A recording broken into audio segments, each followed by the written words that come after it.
Okay, so this is the Better Dad Podcast, episode 1, season 3. Leading up to this point, I have done all of my podcasts on my phone. The idea of just like sitting at home in the dark and recording out loud has been sufficient. And as you look at new podcasts and new forms of journaling, I guess, there's just this idea that videos have really kind of captured the audience. And so with the new Soapbox Studios that we're working with, my boy Rainer, we have been able to record episode 1 for season 3 of the Better Dad Podcast on video. So that is what this is. My name is Caleb Scott. I'm a local to Springfield, Missouri. I'm the father of a 4-year-old little boy who is the light of my life. And I started this podcast with the idea that I could just maybe encourage other parents along the way. I am not the authority on anything. I don't promise to have it all figured out, but I do know that sometimes I will do things or see things or say things that are good or bad or ugly, and maybe you hearing them prior to you doing them or seeing them or hearing them can help with your journey through parenthood. So kind of as we get started, one thing I want to do is, as I made this Facebook post and I said, hey, I'm looking for some new content for season 3. Do you have any questions or suggestions of things I should talk about? I said, because to be honest, when I do my podcast episodes, a lot of them are like word vomit. A lot of the times it's just me like getting off my chest things that I've experienced as a parent and things that I've learned or I've seen or I've experienced, and I just try and share them as best as I can, try and articulate things that I've experienced. And so I asked a couple questions, and the first question that I got was, why the Better Dad Podcast? And the truth is that when I found out I was going to be a dad, it wasn't planned. And I'd always hoped and anticipated being a parent and being a dad, but I just didn't know like what it all came with and what I was supposed to do. So when I started to like research all of this like men's literature on being a good man and a good father, they're just, I don't know. And it's not that it wasn't good information, but it's just very generic. It was like, love them, take care of them, keep them alive, wake up, do it all over again. And I was just like, man, like that's so insufficient for what I want to become, I guess. I don't know. I just wanted to be the best dad. I wanted to be the most involved and loving and fun and healed dad. I wanted to be a dad that loved his son efficiently, not the way that, our world kind of forces that on us, I guess. So I was just like, maybe I'll just pioneer it myself. Maybe I'll just say, hey, this is what it looks like as my journey continues through fatherhood. These are the things I did really, really well. Do this. These are the things I screwed up. Please don't do this. I'll ask questions and I'll be honest and I'll vulnerable. And like, I don't know, the goal wasn't to pretend to be something that I'm not. I'm not the authority on fatherhood. I'm really not. But I do know that there are little boys and little girls growing up every day with or without fathers. And the ones without are struggling. And the ones with fathers are with men who are fighting internal battles that they may never tell the rest of the world about. Whether it's insecurity or lack of emotion or drive or fear of being honest about how they feel because they're so afraid it's going to blow up in their face. I don't know. Maybe my testimony about being a dad is something that resonates in other men's hearts and drives them closer to their families so that little boys and little girls grow up with a more present dad. That's what I want the Better Dad Podcast to be. Not better than anyone else, just better each and every day. Because I'm just telling you right now, today alone, I failed my son miserably in so many areas. And it's okay. Like the goal is not to be perfect. The goal is not to be everything you ever should have ever been so that your kids grow up without any kind of adversity or conflict. But man, it's to be bold enough to admit, man, I fall short, and my emotions could be regulated better, and I need to be more patient with my child.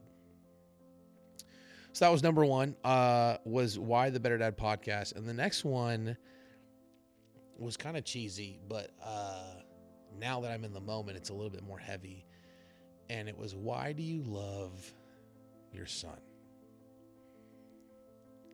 And I could talk about my son's achievements all day long. He is so smart. He's hilarious. He's talented. He's kind. He loves others. He teaches me so many things about myself and about the world that I think I've become so jaded to, because I stink and I'm so full of brokenness that I just want to just be angry at everybody. But the question was, why do you love him? So he's 4, little boy, and he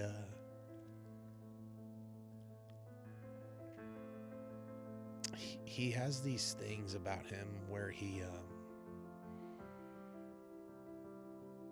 has this sensitivity to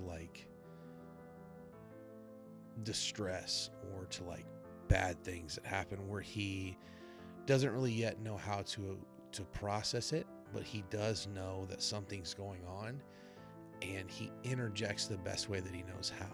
And so if I am on a phone call or if I'm in a tense conversation, he will interject and say, "Hey, Dad, do you want to see what I did on my tablet?" Or, "Hey, Dad, look at this cool rock I found." And it's really easy for me to dismiss it because I'm like, "Hey, I'm in the middle of something," or, "Hey, I'm Daddy's working on something."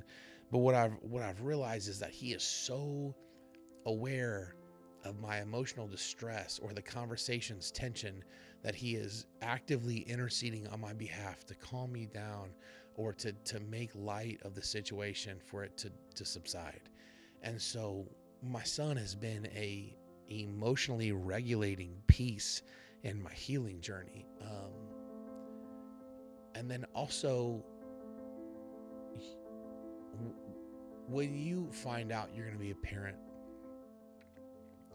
whether it was planned or unplanned, there's this initial feeling that you have, and everybody will have it. And people that are parents can already tell you that they've had it. And it's, what do I have about me that I don't want my child to experience? We as human beings cling to the things that suck, cling to the things that are ugly, the addictive personalities we have, the broken relationships we have, the things that we wish we could have done better. And how do I keep that for my kid? And so, I lost my job this year, and I remember the day that I lost it, and how blindsided I was to it, and how the first thought I had as I was pulling out of the parking lot was, what am I going to tell my child? I sought so much of a desire to be strong and bold and capable and put together in front of him. And I left that place weeping and being like, what did I do? How could I be better? How am I going to explain to him that his dad is no longer in this position? And, I'll get to that story at some point. But the truth is that my son has revealed to me that he loves me, purely based on the fact that I am his dad. That's it. I didn't have to do enough. I didn't have to become enough. I didn't hold enough titles. My son loves me for me. We lay in bed at night and he wants to pray, and he asks me to pray, and he'll start and he'll listen, and you just watch him just absorb all this information. And he goes, "Dad, can I lay in your arm?" And so he crawls up inside of my arm, and he takes my other arm and he straps it over him like a roller coaster. And you just hear this exhale, this yawn, this, man, I'm at peace. And I love my son because he allows me to be his peace. He allows me to fight the bad guys in his life. That's such a privilege. It's a privilege to know that I get to be him in his story. that at night when he goes to sleep and he wakes up scared and he reaches over and he touches me, he knows that the very touch of me is calming enough to know that if there were bad guys that came, or if there were wolves or sharks or demons or whatever it was, that I was up boldly in their face battling them on his behalf. I love that little boy because he believes in me. So why do I love him? For all of that. The next question I got asked was, do you enjoy being a single dad? And like, I talk about being a single dad a lot because I am. But do I enjoy it? Being a single dad has made me appreciate being a dad more than I think I ever may have appreciated being a dad in a relationship or being married. Now, it's full transparency. It's not my suggestion for people to do, but being a single dad has made me be every role for my son. I wake him up, I feed him breakfast, get him bathed, get him dressed, take him throughout the day, get him home, feed him, get him bathed. I have to take a shower, and he just hangs out in the shower with me because he doesn't want to be by himself. And I clean his clothes and I cook his food and I do all these things. And yeah, there's a lot of days where I'm like, man, I wish I had a partner.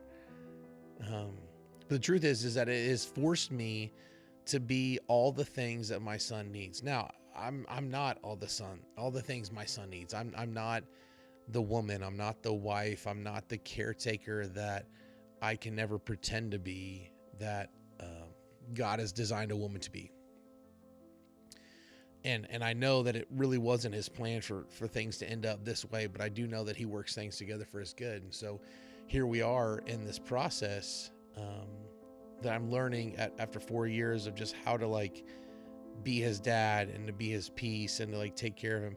And like low key, I cook a mean breakfast. I really do. Like egg whites, strawberries, cookie butter toast. Like your boy's throwing down. I mean, I figured out how to make hibachi shrimp the other night because that's what my son wanted.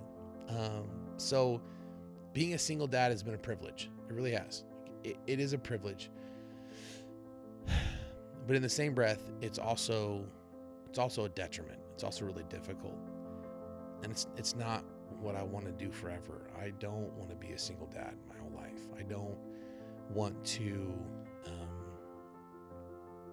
I don't want my son to grow up not being able to see me love a woman effectively the way that God has called me to love her. I don't want my son to see one dynamic on his mom's side and to see another dynamic on my side and it be confusing. I don't, it's tough. It's tough to, his mom and I talked about this the other night. One household has a wife and a husband and a daughter, and then one household just has a dad, and they're two totally different households, and it affects the way that he behaves. And so we talked about it, and like, what does it look like to co-parent through that and to be able to be effective stewards of helping him grow and understand this is this dynamic and this is this dynamic, but you still need to behave equally throughout it. And it's been healthy and good, but it's one of those things where now you look at yourself and you're like, okay, so how do I choose a partner? You know what I mean? Like, it's hard enough to date at this day and age, but to date with the idea that they're going to be around your child who you've spent the last 4 years of your life protecting and like investing in.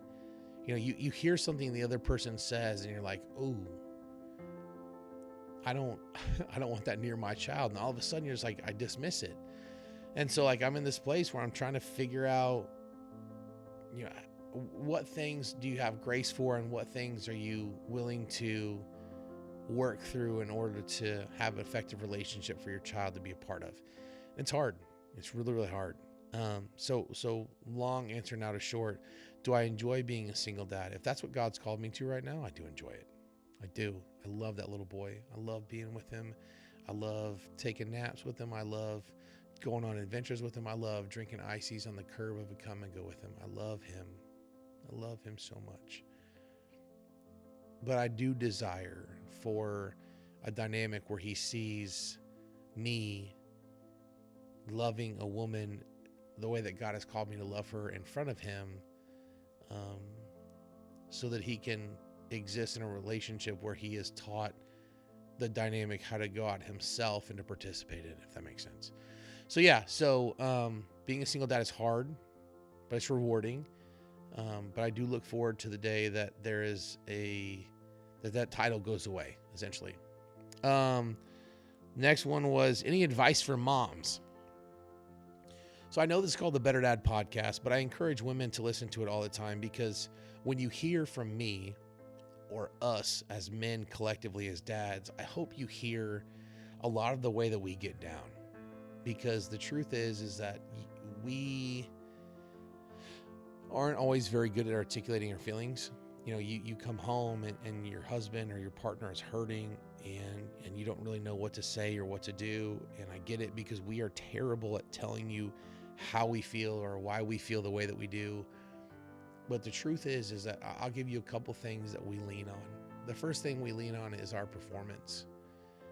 If we don't perform, if we don't bring home enough food, if we don't deliver the way that we're called to, there is an immediate blow to our existence that we cannot explain to you. We don't need you to go out and work a second job on our behalf. We don't need you to, offer money to cover the deficit that we made. Honestly, we just need someone to be present alongside us, to encourage us, and also, truthfully, to remind us that our existence is not solely dependent upon our performance. A lot of times men were never told that they have value outside of what they bring home. A lot of times men leave their households because they are not capable of paying for them. So they think that was the only thing they were good at.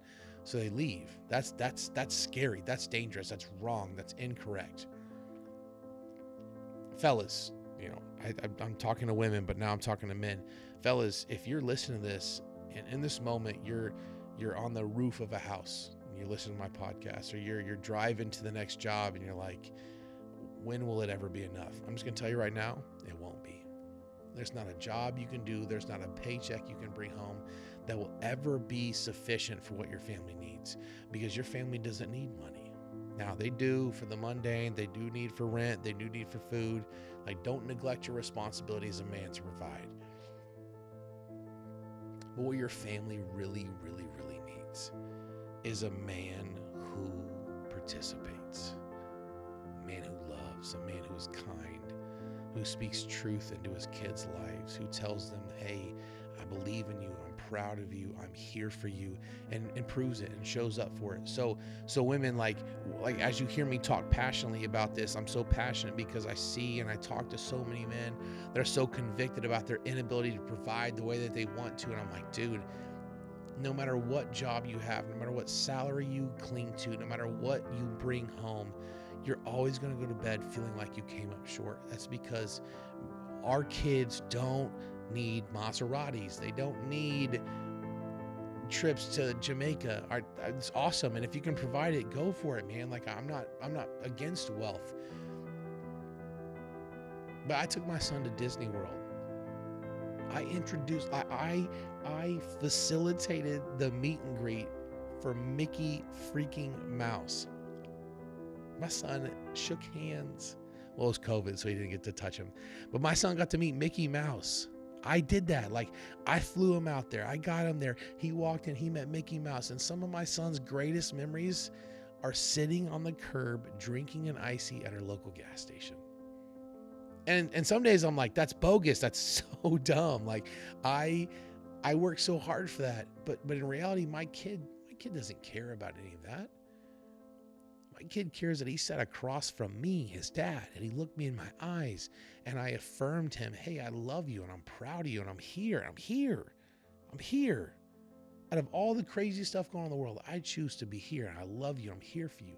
That's what he wants. That's what our kids want. So, fellas, you are going to spend your whole life chasing a bag. trying to get rich, trying to make enough money. You're going to get on the road. You're going to compromise on so many things. I'm just going to tell you right now, there's not a thing your kids care about more than putting their hands on you, than sitting on your lap, than watching a movie with you, than just knowing that their dad is home. But that's what our kids care about. So moms, whatever you heard from that, take that. Last advice for moms. Moms, if you are not with your child's father, this is tough, dude. This is so tough. And I don't know where you're at in your journey, and maybe you don't need to hear this now, maybe you need to hear it later, but I'm just going to put it in your ear so that God can just work on it with you. Your child is not a weapon.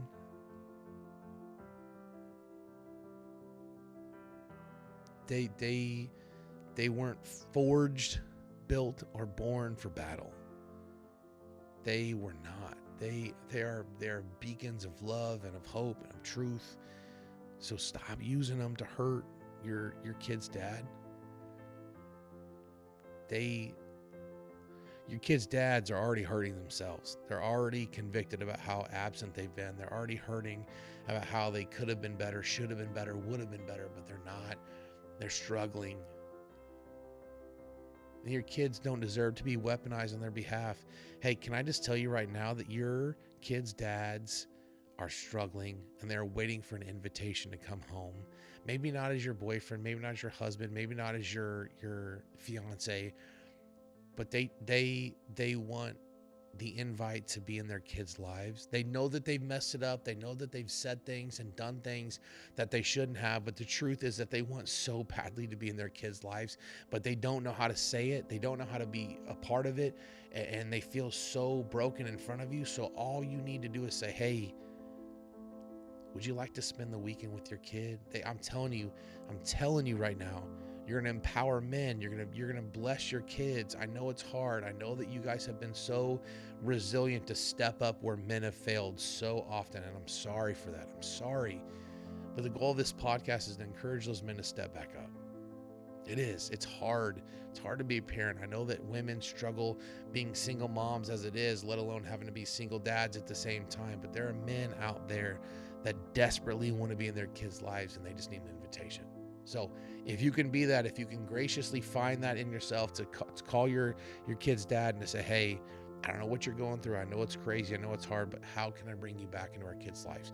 It's going to change the trajectory of the way your children grow up forever. Last question was, this kind of goes back into that. I'm the dad of a 15-year-old. How do I go back? Dude, I'm the dad of a 4-year-old. I don't know what it's like to be the dad of a 15-year-old. But what I do know is that I'm 33 and I still call my dad. So like, you don't stop being a dad because 15 years in, you miss the bus. There are boys and girls that grow up to be middle schoolers and high schoolers and college students that are still desperately clinging to the truth of their fathers. And if you missed 15 years, don't miss another second, dude. Don't. Call your kids. The truth is that I wanted so bad to be the hero in my son's life. I did, man. If you know me, I am a very alpha type of person. I'm big and I'm bold and I'm strong and I'm always in front. And I wanted to be my son's superhero. And the more I became a father, the more I realized I was not my son's hero. I was not. Because I fall so short. I am dishonest.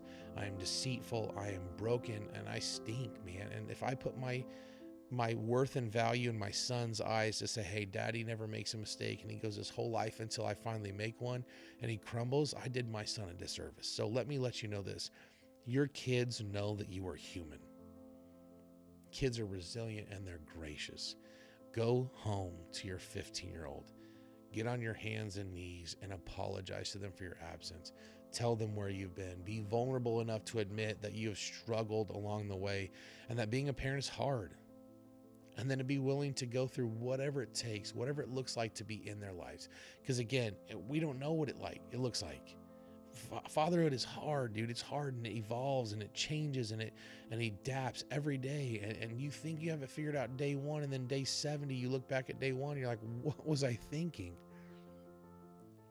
But our kids are so desperate for a man who just shows up, who says, hey, I don't care how busy I am at work. I don't care what emotional distress I'm going through. I don't care what the weather is or how much it costs. I will be right here. And when you need me, I will be right here. And if you don't need me, I will be right here. Our kids crave a man who is willing to dig his feet in the sand and to say, I am standing here for you.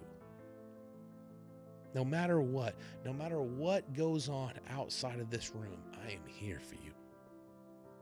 So I wanted to start this episode with a couple of questions, just to answer a few things as we got through it. This is episode 1. The goal is to bring in a lot more interviews, to talk to some other dads that have it way more figured out, a little further down the road. More kids, more responsibilities, more life experiences that we can learn from. I'll probably bring some women in here too that just have a understanding and idea of perspective that we may miss in the dad world, that I hope can bring some insight to the men. But before I close out, I kind of wanted to speak on one thing that so full transparency. This is the second time we're recording episode 1 for the podcast. We recorded episode 1 a couple days ago, and it just didn't record well. There was a lot of audio hiccups and pops and things that it was just kind of a bust. And I remember leaving that day and being like, man, it just wasn't my heart. Like, my heart wasn't in it how I wanted it to be. And so I feel like God gave me a fresh second chance on this to kind of share my heart. So I want to make sure I do it the right way. So I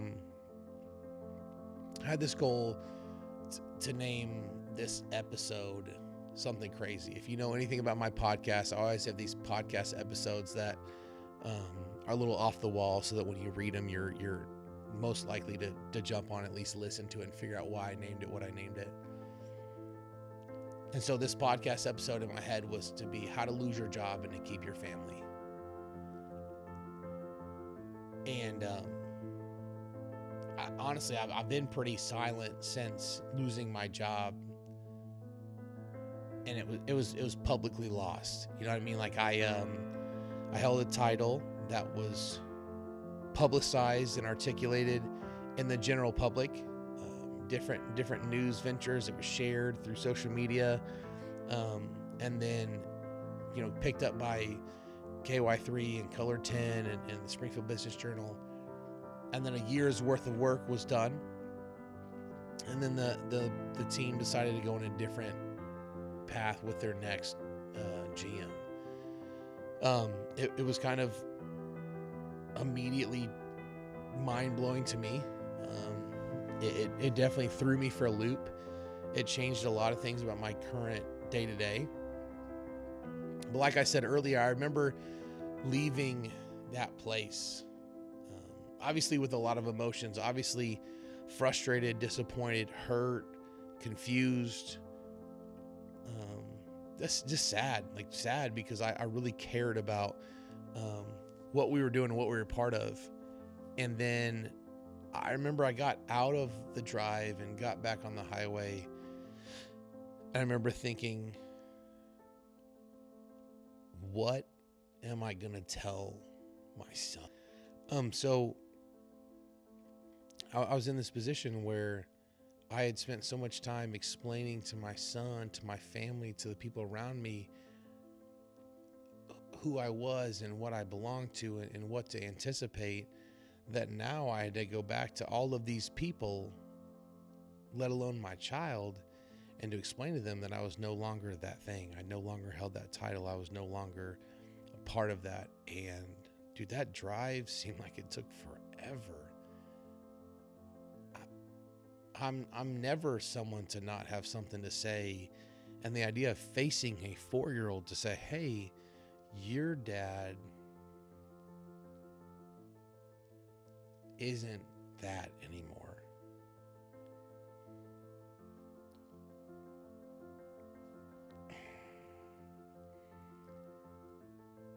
Your dad wasn't good enough for that role. Your dad, the people that thought dad shouldn't be in that role anymore decided to go with somebody else. How do I lay that in the lap of my son? How do I tell him?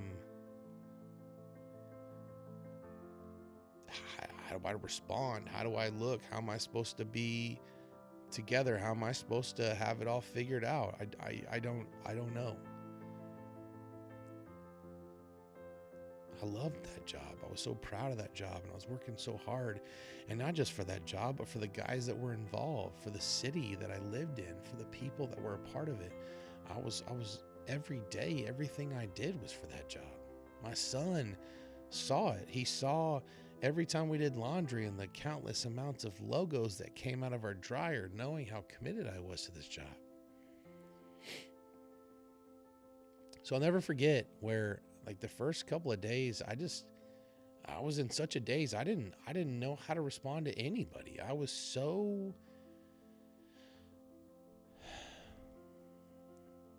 disappointed. I was so I'm mad, I guess, but just like, what do I do now? Now what? And I finally got to that place where I sat down with Cohen and I said, hey, dude, I need to talk to you. I think he's 4. He's never serious, but he could tell I was serious. So he sat down, and my son has these big, deep, rich chocolate brown eyes that are so authentic. And I just like looked across from him and I said, hey man, dad lost his job. And like, I could have said anything in another language and he would have understood. I think based on the emotions that he like perceived from me. But he reached over and he put his hand on my leg and he was like, it's okay. And like, he didn't need to know, and he's 4. Oh, dude, I'd be careful talking about this because it's crazy how it affects me. He didn't know any of the inner workings that went into it. He didn't know what had been said or what had been done or the people that had participated or not participated. He didn't know any of it. He didn't know anything. All he knew is that in that moment, his dad was hurting, and I was so embarrassed and so afraid to come to my son and say, hey, dude, I lost my job. And I told him, I said, hey, man, I lost it. And he was like, it's okay. And I didn't have to explain to him why. And I didn't have to explain to him what was next. And I didn't have to explain to him how we were going to pay our bills. That I didn't have to do any of that. He didn't ask me. He knew that in that moment I was hurting, I was disappointed, and I was embarrassed. And he, in his 4 years of absolute pure wisdom, was like, dude, it's okay. And I was so afraid to face my kid. And in that moment, man, can I just tell you that my son revealed to me that he never, ever, ever, ever cared about what title I carried. Only dad. Dad is the only title he's ever cared about. He didn't care about how much money I made. He didn't care about where I traveled or how many people knew me. My son didn't care about any of that, dude. My son cared that when he woke up, that it was me who scooped him up out of bed and took him into the couch to snuggle and watch TV. That's what he cared about. He cared that when he got a boo-boo, he could run to me and I would embrace him and kiss his boo-boos. He knew that, man, I don't really care what my dad does. I just care that he's here. So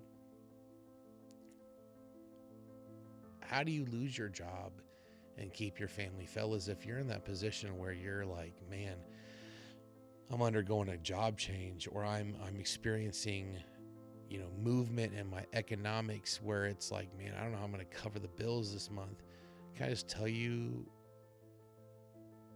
your kids don't care? They don't. It's really easy to be like, well, our kids care about, gymnastics every week, and our kids care about having the nicest shoes and the nicest. Dude, they don't. They don't. I'm just going to tell you right now, they don't. My son has a cool little gold chain and cool little Nikes, but he only puts them on because I put them on him. That dude would wear nothing if his life depended upon it. He just wants me to be present, man. He wants his family present.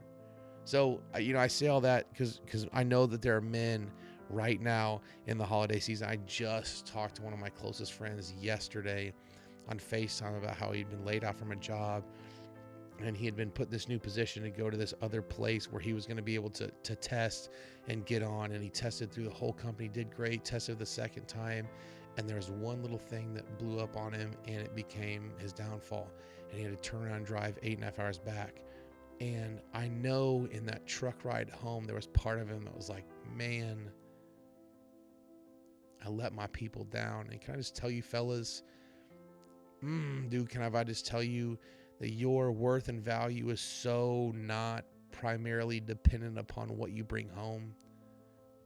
Dude, it's based on you loving your family. It's based on you being kind. It's based on you being patient. It's based on you showing up.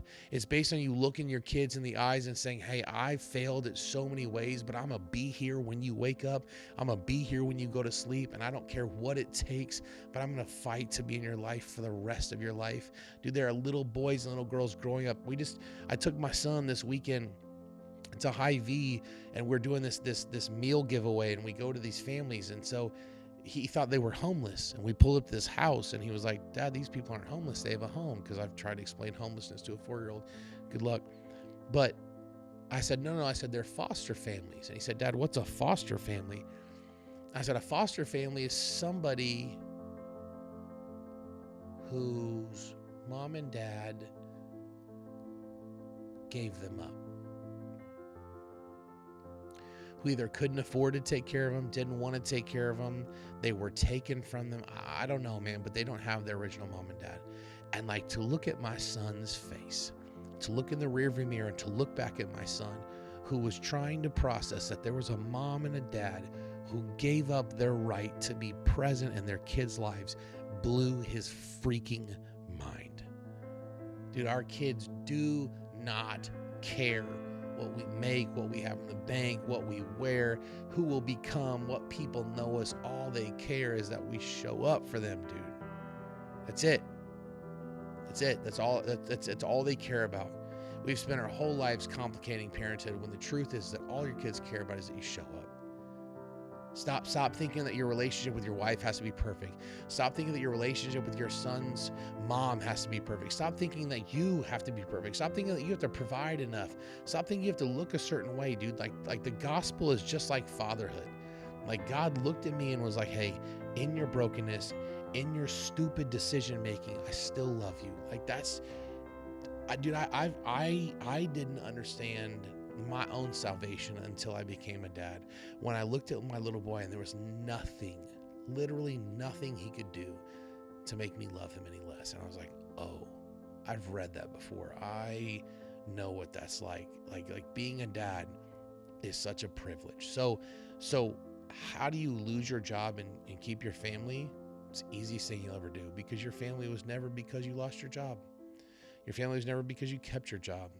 Family is not dependent upon things that you should have, could have, would have done. Your family is dependent upon you participating in it.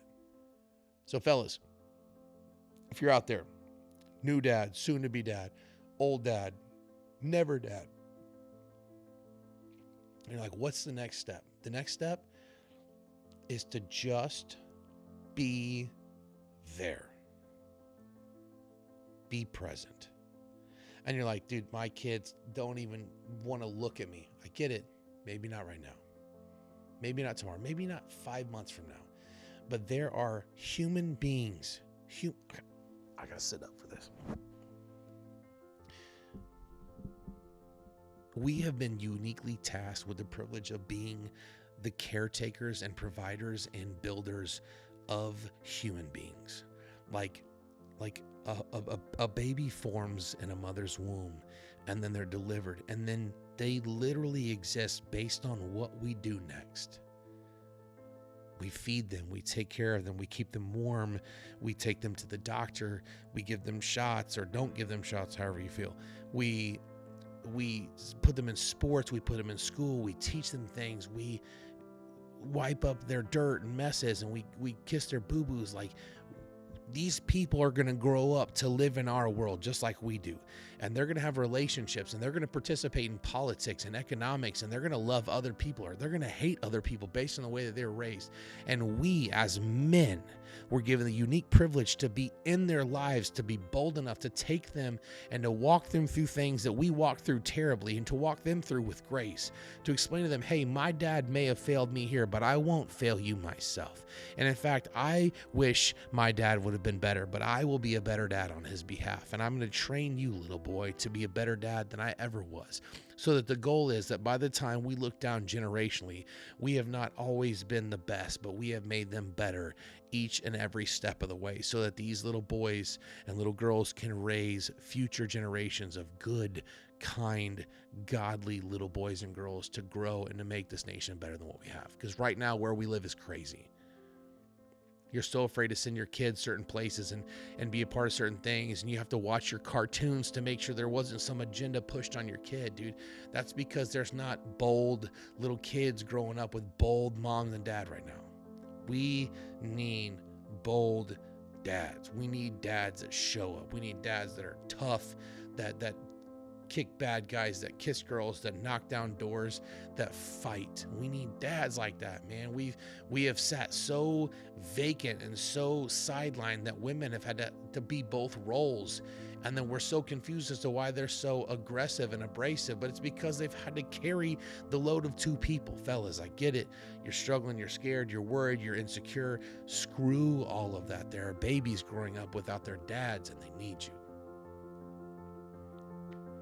This is episode 1 of season 3 of the Better Dad Podcast.